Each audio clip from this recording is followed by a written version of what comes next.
Hi, hello. അപ്പം ഞങ്ങളിന്നൊന്ന് കറങ്ങാൻ പോവാണേ. നമ്മുടെ ഹരിയാനേക്കൂടെ ഇങ്ങനെ ചുറ്റി ചുറ്റി എന്താണ് പ്ലാന് എന്നൊന്നും ചോദിച്ചാ അങ്ങനെ പ്രത്യേകിച്ച് പ്ലാനൊന്നുമില്ലാട്ടോ. നല്ല തണുപ്പാണ്. അപ്പൊ തന്നെ ആദ്യം തന്നെ കുറച്ച് കോഫിയൊക്കെ കുടിച്ച് എന്തെങ്കിലും കഴിച്ചിട്ടൊക്കെ പോവാന്ന് വിചാരിച്ചു. തണുപ്പുമുണ്ട്, നല്ല വെയിലുമുണ്ട്. ഒരു സുഖയാത്രാന്ന് പറയാം. അങ്ങനെ കടയിൽ ചെന്ന് അവൻ ആദ്യം തന്നെ മിഠായി വേണമെന്ന് പറഞ്ഞു. ഞങ്ങള് 2 മിഠായി വാങ്ങിട്ടോ. ഒന്നില് നിറച്ച് പുഴുവായിരുന്നു ട്ടോ. എന്നിട്ട് ഞങ്ങള് തിരിച്ചു കൊടുത്തു കഴിഞ്ഞപ്പോ അവര് വേറെ മിഠായി തന്നു.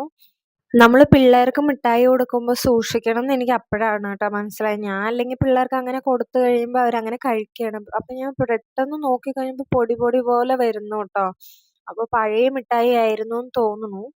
എന്തായാലും അവര് വേഗം മാറ്റി തന്നു. കുഞ്ഞിപ്പെണ്ണ് നല്ല ഉറക്കാണ് ട്ടോ. മിഠായിയൊക്കെ കഴിച്ചു കഴിഞ്ഞപ്പോ നല്ല കാപ്പി വന്നുട്ടോ. നല്ല പത പോലത്തെ കാപ്പിയായിരുന്നു ട്ടോ. നല്ല ടേസ്റ്റ് ഉണ്ടായിരുന്നു.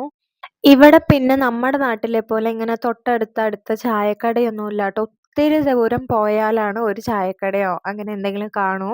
നമ്മുടെ കുറുക്കന്റെ കല്യാണം എന്നൊക്കെ പറയില്ലേ, അതേ ഒരു ക്ലൈമറ്റാണ്. ചൂടാണോന്ന് ചോദിച്ചാൽ ചൂടല്ല, തണുപ്പാണോന്ന് ചോദിച്ചാൽ തണുപ്പല്ല. ആ ഒരു ടൈപ്പ് കാലാവസ്ഥയായിരുന്നു ട്ടോ.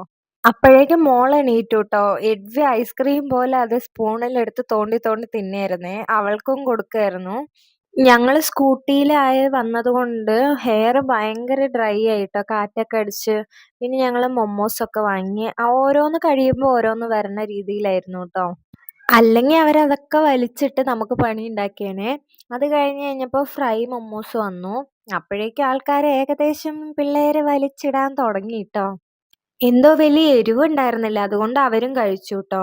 അങ്ങനെ കുറേ ദിവസായി എഡ്വി പറയണു പിസ്സ വേണം, പിസ്സ വേണംന്ന്. ഫോണില് കണ്ടിട്ടാണെന്ന് തോന്നുണു. അങ്ങനെ ഞങ്ങളൊരു പിസ്സയും പറഞ്ഞുട്ടോ. ഞാൻ വീട്ടില് ഫുഡ് ഉണ്ടാക്കി വെച്ചതുകൊണ്ട് ഇച്ചായന് ഫുഡ് പുറത്തുന്ന് കഴിക്കാന്ന് പറഞ്ഞിട്ട് ഞാൻ സമ്മതിച്ചില്ലാട്ടോ. അങ്ങനെ പിള്ളേരും പിസ്സയൊക്കെ കഴിച്ചു. ഞങ്ങളും പിസ്സയൊക്കെ കഴിച്ചു. ഇതൊക്കെ കണ്ടോ കുരുത്തക്കേട് അവരുടെ? എവിടെയെങ്കിലും പോണത് കൊണ്ട് കുഴപ്പമില്ല. പക്ഷെ ഇങ്ങനെയൊക്കെ കാണിക്കുമ്പോ നമുക്ക് നല്ല പേടിയാവും. അതുകൊണ്ട് ഞങ്ങളങ്ങനെ പുറത്ത് പോവാറില്ലാട്ടോ. വല്ലപ്പോഴേ പോവാറുള്ളൂ. കടയില് സാധനങ്ങള് വാങ്ങാൻ തന്നെ പോകുമ്പോ നമ്മളൊന്നെടുത്ത് അവര് രണ്ടെടുത്ത് നിലത്തിടും. അതുകൊണ്ട് ഞാന് പരമാവധി തനിയെ പോയി വാങ്ങാറാണ് നോക്കാറ് ട്ടോ. പക്ഷെ അവരെ ഞാൻ ദിവസവും കളിക്കാൻ കൊണ്ടുപോകുട്ടോ പാർക്കിലൊക്കെ. അത് കഴിഞ്ഞ് ഞങ്ങളിങ്ങനെ പോയി കഴിഞ്ഞപ്പോ കുറേ കടലകള് വെച്ചിട്ടുണ്ട് ട്ടോ. അപ്പൊ ഇച്ചായൻ പറഞ്ഞു ടേസ്റ്റ് ചെയ്തിട്ട് വാങ്ങണട്ടോടീ പറഞ്ഞു. അപ്പൊ ഞാൻ എല്ലാ പാക്കറ്റീന്ന് ഓരോന്ന് തിന്ന് നോക്കാണ്. പക്ഷെ എല്ലാം ഒരേപോലെ ഉണ്ടായിരുന്നു ട്ടോ. ഞാൻ തിന്നണ കണ്ടിട്ടാ തോന്നുണു പിള്ളേരും തിന്നാൻ തുടങ്ങി ട്ടോ. ഇവിടെ തണുപ്പ് തുടങ്ങണത് കൊണ്ട് തന്നെ ഇനി മുഴുവൻ കടല മിഠായി അങ്ങനെ ഒരു സീസണാണ് ട്ടോ. ഒരു ഭാഗത്ത് അവര് വറുത്തിങ്ങനെ കോരി കൊടുക്ക്ണ്ട് ട്ടോ. ഇത് കല്ലുപ്പാണ് ട്ടോ. പാകിസ്ഥാനീന്ന് വരുന്നൂന്നാണ് അവര് പറഞ്ഞത്. പലതരം ഉപ്പുകള് ട്ടോ. പല കളറ്. അപ്പൊ അവിടെ നിന്നൊരു അമ്മൂമ്മ പറഞ്ഞു, "ഇത് നല്ല ഉപ്പാണ്. നല്ല ഹെൽത്തിയാണ്. നമ്മുടെ സാധാ കിട്ടണ പോലത്തെ അല്ല" എന്നൊക്കെ പറഞ്ഞുട്ടോ. അവര് ഒരു 10, 50 കിലോയൊക്കെ വാങ്ങിയിട്ട് പോയിട്ടോ. ഇതങ്ങനെ കിട്ടാറില്ലാന്ന് പറഞ്ഞു. അവര് സാമ്പിളിന് വെച്ചതാണോ എന്തിന് വെച്ചതാണെന്ന് എനിക്കറിയില്ല. എഡ്വി പോയി അത് എടുത്ത് നടക്കണ്ടായിരുന്നുട്ടോ. അപ്പോഴാണ് ഞാൻ ശ്രദ്ധിച്ചത് എന്താ സംഭവംന്ന് അറിയാൻ വേണ്ടി അടുത്ത് പോയി നോക്കിയപ്പോഴാണ് കല്ലുപ്പ് എന്ന് പറഞ്ഞത് അവര്. അങ്ങനെ ഞങ്ങടെ കടലയുടെ രുചി നോക്കൽ ഇതുവരെ കഴിഞ്ഞിട്ടില്ലാട്ടോ. അതാ കണ്ടോ ഓരോരുത്തര് വാങ്ങിയിട്ടൊക്കെ പോകുന്നുണ്ട്. 50 കിലോ, 60 കിലോ അങ്ങനെയൊക്കെയാട്ടോ വാങ്ങിയിട്ട് പോണെ. 1 കിലോയ്ക്ക് 50 രൂപയാണേ. അതിന്റെ മോളിലിരിക്കണ പാക്കറ്റില്ലേ, അത് ഞങ്ങൾ ഒരു പാക്കറ്റ് വാങ്ങിട്ടോ. ഈ കൽക്കണ്ടം പോലെ ഇരിക്കണ ഉപ്പുകളൊക്കെ വീട്ടില് ദൃഷ്ടിദോഷം അങ്ങനെയുള്ള കാര്യങ്ങൾക്കൊക്കെ വെക്കാൻ നല്ലതാണെന്നാട്ടോ അവര് പറഞ്ഞത്. പക്ഷെ ഞങ്ങളതൊന്നും വാങ്ങിയില്ല. എന്തായാലും ഇങ്ങനെയൊക്കെ നമുക്ക് അടുത്ത് കാണുമ്പോ നമുക്ക് വാങ്ങാനും തോന്നില്ലാട്ടോ. പക്ഷെ ജ്യൂസിലൊക്കെ ഇടുമ്പോ നല്ല ടേസ്റ്റ് ഉണ്ട് ട്ടോ. ഇവിടങ്ങളില് കരിമ്പിൻ ജ്യൂസൊക്കെ കിട്ടുമ്പോ നമുക്ക് ഈ ഉപ്പിട്ട് തരും. ഓറഞ്ച് ജ്യൂസൊക്കെ നല്ല ടേസ്റ്റാണ് ട്ടോ. അപ്പൊ ഇച്ചായൻ പറഞ്ഞു ദൃഷ്ടിക്കൊക്കെ ഉള്ളതാണെങ്കി നമുക്കൊരു കിലോ വാങ്ങിയാലോന്നൊക്കെ പറഞ്ഞു. അപ്പൊ ഞാൻ പറഞ്ഞു എനിക്ക് വേണ്ട. കാരണം നമ്മള് തന്നെ അത് എവിടെയെങ്കിലും കൊണ്ടുവന്ന് വെച്ച് ഇങ്ങനെ നമുക്ക് ശരിയാവില്ലാന്നും പറഞ്ഞിട്ട് ഞങ്ങള് വാങ്ങിയില്ലാട്ടോ. ആളുടെ അടുത്ത് തന്നെ ഒരു കുതിരയൊക്കെ ഉണ്ടായിരുന്നു. ഈ കുതിരയുടെ പുറത്താണ് ഈ ഉപ്പൊക്കെ കൊണ്ടുവരുന്നത് ട്ടോ.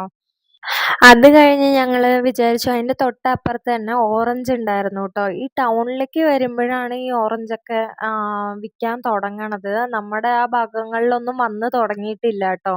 ഇനി ഫുള്ള് ഓറഞ്ച് ആയിരിക്കും എന്നാണ് എനിക്ക് തോന്നുന്നത്. പഞ്ചാബിലൊക്കെ അങ്ങനെയായിരുന്നു. ഹരിയാനയിൽ എങ്ങനെയാന്ന് അറിയില്ല. പക്ഷെ ഇവിടങ്ങളിലൊക്കെ നല്ല ഓറഞ്ചുകള് വന്നു തുടങ്ങി. ഞാൻ എഡ്വിയോട് ചെറുപ്പം മുതലേ ഞാൻ പറഞ്ഞു കേട്ടിട്ടുണ്ട് എന്ത് കിട്ടിയാലും ഡാഡിക്കും, മമ്മിക്കും, അയറിനും, എഡ്വിക്കും അങ്ങനെ 4 ആയിട്ടേ എടുക്കാൻ പാടൂന്ന് ഞാൻ പറഞ്ഞു കൊടുത്തിട്ടുണ്ടായിരുന്നു. അവൻ അവിടെ ചെന്ന് കഴിഞ്ഞപ്പോ 4 ഓറഞ്ച് പെട്ടീന്ന് എടുത്തിട്ട് എല്ലാവർക്കും ഓരോന്ന് കൊടുക്കുകയാണ് കേട്ടോ. ഞാൻ ആളോട് 2 കിലോ ഓറഞ്ച് വേണമെന്ന് പറഞ്ഞപ്പോ ആൾക്ക് തൂക്കാൻ പറ്റുന്നില്ലായിരുന്നു. കാരണം ഇവിടെ തൂക്കുമ്പോഴേക്കും ഇവിടെ എടുത്തിട്ട് ഡാഡിക്കും, മമ്മിക്കും, അയറിനൊക്കെ കൊടുത്തോണ്ട് നടക്കായിരുന്നു കേട്ടോ എഡ്വി. ആ. പിന്നെ ഒരു സാധനം ഇതിന്റെ പേരെനിക്കറിയില്ലാട്ടോ. ഞാന് പഞ്ചാബില് വെച്ച് വാങ്ങിയിട്ടുണ്ടായിരുന്നു. അന്ന് എനിക്കറിയില്ലായിരുന്നു അതെങ്ങനെ കഴിക്കണേന്ന്. ഞാൻ ഒന്ന് വേവിച്ച് കഴിച്ചുട്ടോ. അന്ന് ഈ മറ്റേ നമ്മുടെ ചക്കക്കുരുവിന്റെയൊക്കെ ടേസ്റ്റായിരുന്നു. അപ്പൊ ഞാൻ ഇച്ചായനോട് പറഞ്ഞു "അതെന്താണ്? എങ്ങനെയാണ് കഴിക്കണ്ടേന്നൊക്കെ" ചോദിച്ചു കഴിഞ്ഞപ്പോ അവര് പറഞ്ഞു "ഇത് പച്ചക്ക് കഴിക്കണ സാധനാണ്" എന്ന് പറഞ്ഞുട്ടോ. എന്തായാലും അത് 1 കിലോ വാങ്ങി. അപ്പൊ അത് ടേസ്റ്റ് നോക്കുന്ന വീഡിയോ ഞാൻ ഒരു പ്രാവശ്യം ഇടാട്ടോ.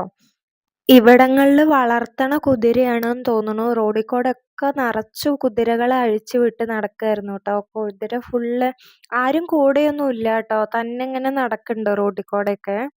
അതും ഒരു അടിപൊളി എക്സ്പീരിയൻസ് ആയിരുന്നു ട്ടോ. ഈ കുതിരയുടെയൊക്കെ ഇടയിൽ കൂടെ നമ്മള് വണ്ടിയും കൊണ്ട് പോണം. പക്ഷെ എനിക്കത് വീഡിയോ എടുക്കാൻ പറ്റിയില്ല. അങ്ങനെ പിന്നെ ഞങ്ങള് വീടൊക്കെ എത്താറായി ട്ടോ. ഞങ്ങള് ഫുഡൊന്നും കഴിക്കാൻ കേറിയില്ല.